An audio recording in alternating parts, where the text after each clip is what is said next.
शुभ संध्या बच्चों।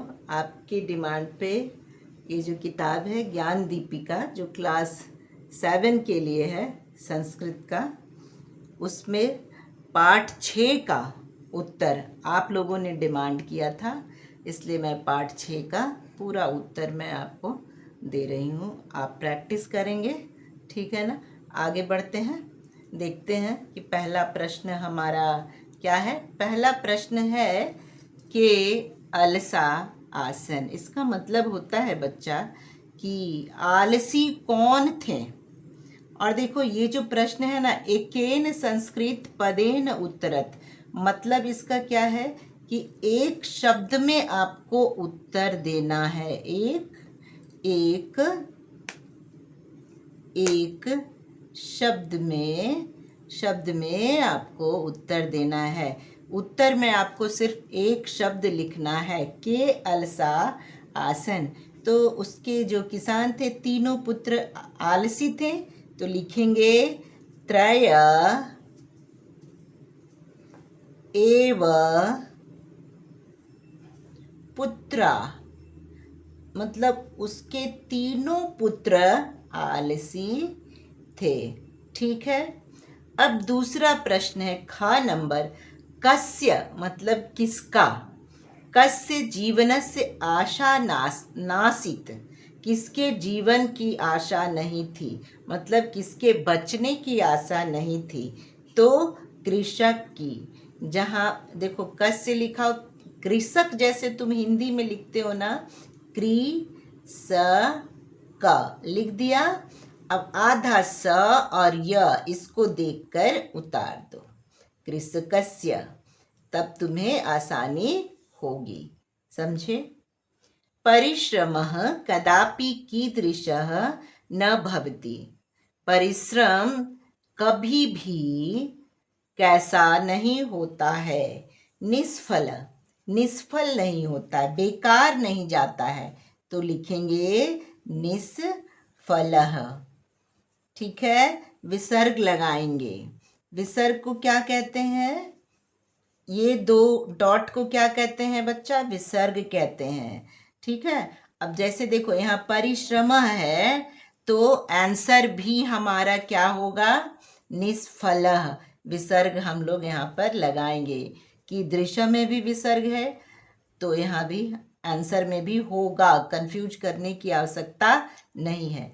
मातु, अगला वाला जो प्रश्न है घ वाला, मातु आदेशेन कृषक पुत्रा किम अवपन, माता के आदेश से किसान के पुत्रों ने क्या बोया, खेत में क्या बोया था, बीज बोया था। तो हम लोग यहाँ पे लिखेंगे बीजानी, बीजानी, न में छोटी ई, बीजानी। समझे। देखो, मरणात् पूर्वम कृषक स्वपुत्रान किम कर्तुम ऐक्षत, मरने से पूर्व कृषक जो है, किसान जो है, अपने पुत्रों को क्या बताना चाहता था, क्या सिखाना चाहता था, क्या था, शिक्षयितुम, मतलब उसको सिखाना चाहता था। ठीक है। क्या करना चाहता था, तो तुम, ऐसा तुमको लिखना है, हलंत लगाना है लास्ट में। ठीक है। जहाँ पे तुम अंतिम में आ जाए तो म में हलंत, इस किसको कहते हैं, म में के पैर में जो डंडा लगा हो उसको कहते हैं हलंत, और इसको क्या कहते हैं, दो डॉट को विसर्ग कहते हैं। ठीक है। अब अगला हम लोग चलते हैं, इस वाले में हम लोग चलते हैं कि कैसे हमको करना है। ठीक है। लिखा हुआ है धातुसु, मतलब धातुओं में। ठीक है। प्रत्यान संयोज्य, संयोज्य मतलब जोड़कर, प्रत्यय को जोड़कर शब्दान लिखत, शब्द लिखिए। कुछ नहीं करना है। क्री धातु है, तुमुन प्रत्यय है, तो इसका होगा कर्तुम। दोनों को जब जोड़ेंगे ना, तो क लिखो, क। ठीक है। क लिखने के बाद ये जो र है उसको ऊपर पहले लगाओ, ये जो तुम है इसको यहाँ तुम लिखो, ठीक है। और यहाँ पर म लिखो। और हलंत, पैर में जो डंडा है उसको क्या कहते हैं? हलंत। तो ये हो गया करतुम, करने के लिए। समझे? दृश्य जोड़ कतवा, ख नंबर हमारा है दृश्य जोड़ कतवा। तो ये होगा दृष्टवा। द्रि जैसे है वैसे लिख दो, द्रि। र लगा हुआ है, र लगा दिए। आधा स लिखो, षटकोण वाला। ट हलंत लगाओ, यहाँ श में हलंत है इसलिए दृष्टवा, ट वा, ऐसा, ठीक है। प्र जोड़ आप जोड़ ल्यप, प्राप्य, पहुंच कर, प्राप्य, ऐसा हम लोग लिखेंगे, ठीक। फिर आ जोड़ रब जोड़ ल्यप, देखो आ जैसे है वैसे आ लिख दो, समझे। और र लिखो, भ देखो आधा है, हलंत लगा है तो मतलब आधा है, आरभ्य। और इसके जगह पे सिर्फ य होगा, य, ठीक। तो ऐसा हम लोग लिखेंगे, आरभ्य मतलब आरभ्य, आरंभ होकर लगातार अभी तक चलते आ रहा है।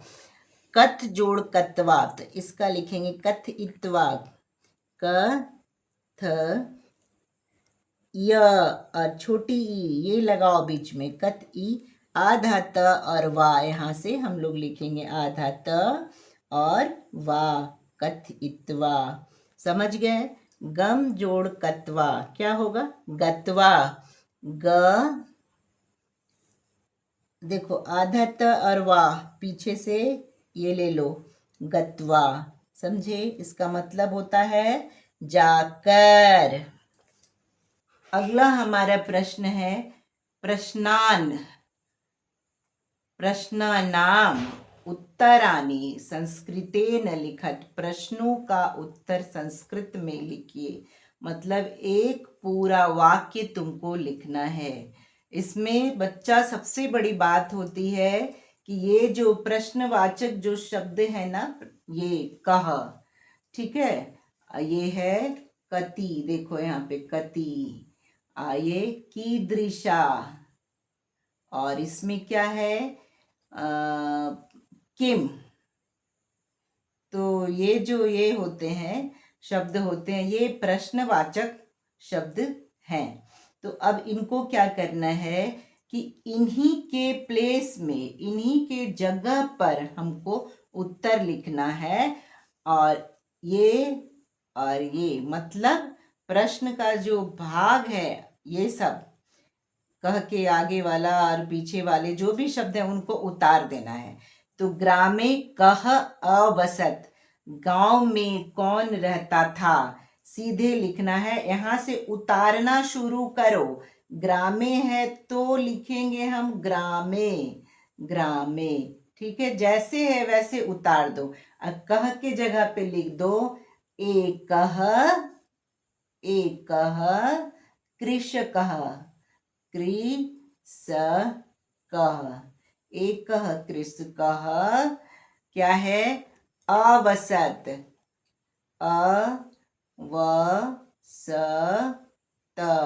एकह कृषकः अवसत, पूर्ण विराम, ये हटा दो प्रश्नवाचक चिन्ह और पूर्ण विराम। तो देखो क्या हुआ, ज्यादा कुछ चेंज नहीं हुआ, एक वाक्य में लिखा है लेकिन ज्यादा कुछ चेंज नहीं हुआ। ग्रामे है तो ग्रामे लिखें, केवल कह के जगह पे कह को हटा दिए, गायब कर दिए, लिखें एकह कृषकः। अवसत है तो अवसत लिखें, ठीक है ना।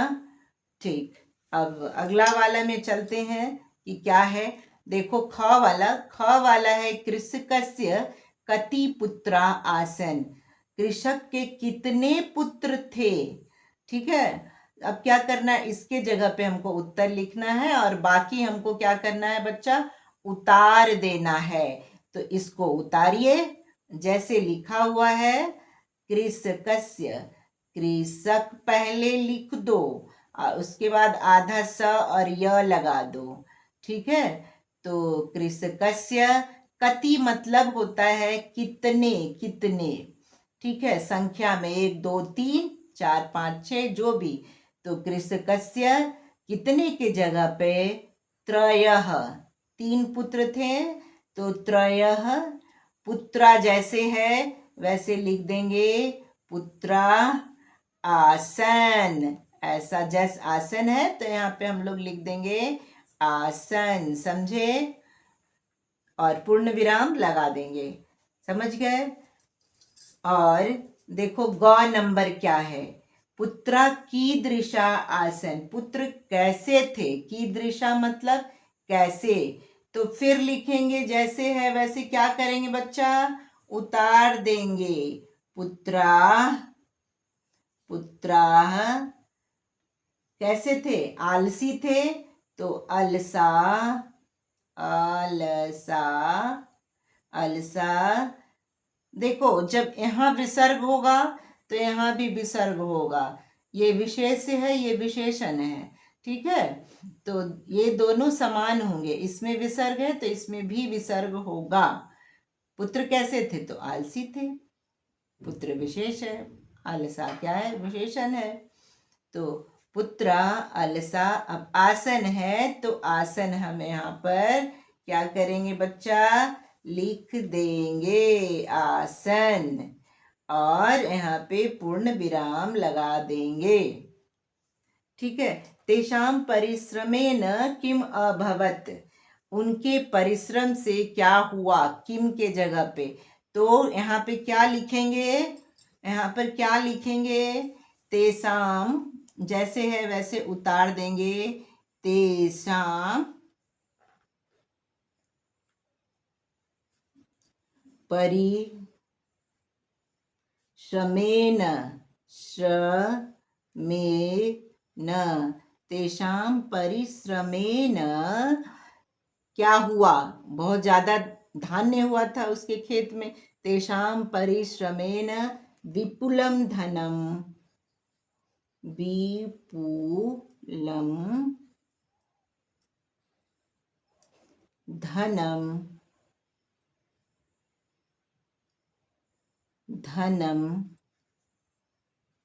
हलंत लगाओगे, हलंत क्या, एक डंडा नीचे, विपुलम धनम अभवत, अभवत हलंत, और पूर्ण विराम होगा, समझे? अगला प्रश्न है, खन धातु लोट लकारे रूपानी लिखत, खन धातु के लोट लकार में रूप लिखिए, ठीक है? लिख रही हूं, ध्यान दोगे। लोट लकार में बच्चा, ठीक, खनतु,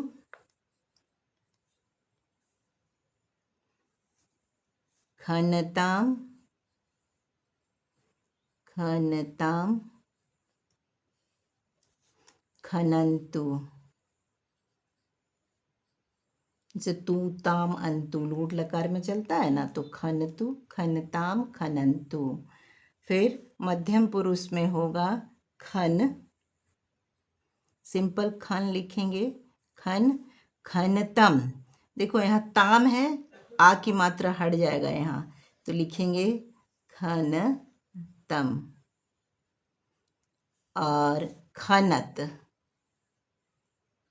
यहाँ हलंत विसर्ग कुछ नहीं होगा, सिंपल खनत, ठीक है? उत्तम पुरुष में खना, खनानी, खनाब, खनाब, खनाम, ऐसा। कोई हलंत विसर्ग नहीं है बच्चा, कुछ भी नहीं है, सिर्फ यहाँ पे हलंत लगा है 2 जगह पे, खनतु, खनताम, खनंतु। खन सिंपल खन, खनतम, खनत, खनानी, खनाब, खनाब। याद करने का सबसे अच्छा तरीका है कि प्रथम पुरुष में आ की मात्रा है ताम, ऐसा, और मध्यम पुरुष में द्विवचन में तम है, ठीक? आगे बढ़े। शुद्धेन पदेन रिक्त स्थानानि पूरयत, शुद्ध पद से रिक्त स्थान पूरा कीजिए। त्रय एव कृषक पुत्र आसन, कैसे थे? तीनों किसान के पुत्र आलसी थे ना, तो हम लिखेंगे अलसा। ये वाला ऑप्शन, लास्ट वाला ऑप्शन हमारा होगा अलसा, अलसा। समझ गए? ते पुनः क्षेत्राणि, वे फिर से खेत में क्या जाकर, तो क्या होगा? गत्वा, ग आधात और वाह, गत्वा, जाकर भूमि को खोदते हैं। किंतु कुत्रापि, किंतु कुछ भी, कुछ नहीं मिला, कहीं कुछ नहीं मिला। क्या नहीं मिला? धन नहीं मिला था, धनम, धन म, धनम, ऊपर अनुस्वार लगा देना, ठीक ना? ये लास्ट वन इज आंसर, धनम। किंतु कुत्रापि धनम न प्राप्तम। परिश्रमः कदापि, परिश्रम कभी भी क्या होता है बच्चा? निष्फल नहीं होता है। तो देखो, परिश्रम विसर्ग है, तो निष्फल में भी विसर्ग होगा। समझे? इस दो डॉट को विसर्ग कहते हैं। परिश्रम कदापि निष्फल न भवति। ये आपका उत्तर है। समझ गए? तो अभ्यास करते रहिए। Thank you.